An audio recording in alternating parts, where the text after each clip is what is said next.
You know those moments when you're scrolling on social media and then you see somebody living their best life and they're posting the most beautiful things, and then you get this gut feeling like envy, and it feels so dark and it feels so wrong, especially when you're like in a funk or you're going through something really difficult and people are just posting about the most beautiful day in their lives, and you know how they have so much money and they're just so happy. You know, on social media, one thing I love about Instagram is that everyone is always smiling and everything is aesthetically pleasing and we're just so picture perfect. Today we are going to talk about jealousy. I know. It's one of those topics we don't like talking about. We don't even like admitting that we feel jealous about anything because somehow we assume that it makes us bad or evil. Every time you're scrolling and then you see someone maybe flaunting their wealth or their money, or you know, they've got chains on themselves and they're like, yeah, that's me, you know, I'm living my best life, whatever. And then you get that feeling. Don't shame yourself. Shaming yourself will just lead you to spiral down lower. And that's how you end up becoming an envious person. People even start avoiding you because, you know, she's just jealous, you know. Self-realization is learning to deal with emotions as they come up in you objectively. So the next time you see that and you feel that, the first thing you need to do is really go back within and ask yourself, what are you feeling? I love when Lydia KM says, be present for yourself, be right there for yourself. And literally you can even hold yourself and be like, oh, honey, how do you feel? What's going on? Where is it? What's happening? What are you thinking? What are you feeling? And just let that feeling come up. Be curious about it. I wonder where this is coming from. Because when I was curious about this is when I realized that because my caregivers did not tell me or make me feel enough, then I have grown up with this fundamental sense of insufficiency that makes my ego constantly want more, want something different. Even though I know for sure I am content within my life and within the reality that I am creating, there's still the feeling coming up within me. Why? Because it was already conditioned in my childhood.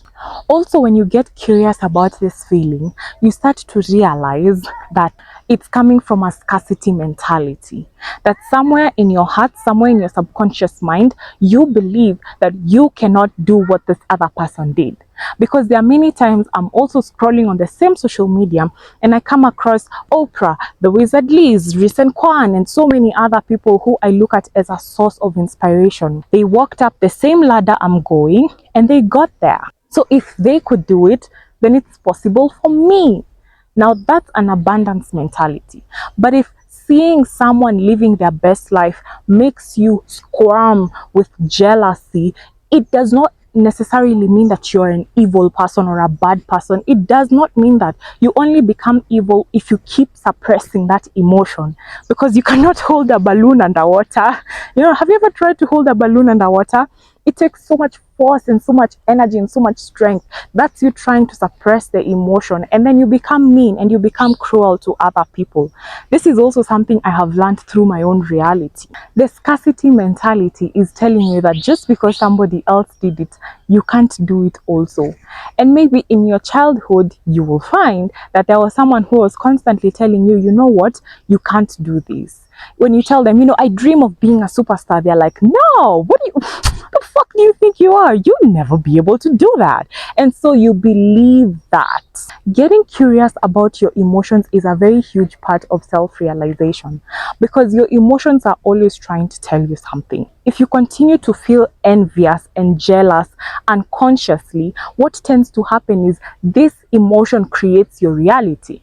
Remember that emotions create reality, right? So if you believe that you can't do something simply because somebody else did it first, maybe they're a millionaire and you're also looking to be a millionaire, and you're like, well, they did that, so that means I can't do it for myself. That scarcity mentality is going to internally create your reality. But if you're curious about the emotion, if you become present for yourself, if you become aware and curious about why am I feeling how I'm feeling, where is it, why is this going on, then that awareness almost instantly alchemizes that feeling. Are you with me now?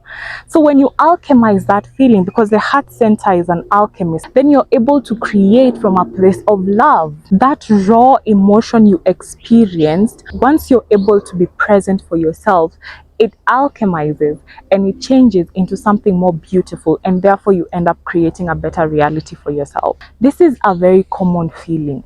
Please, and I beg you, do not shame yourself for feeling jealous.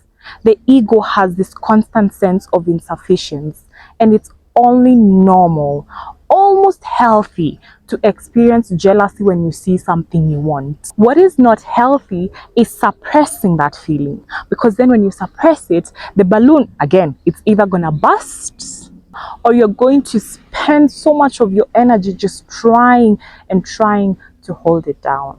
So promise me that the next time you feel this way, you are not about to judge yourself. We're clear on that? Thank you.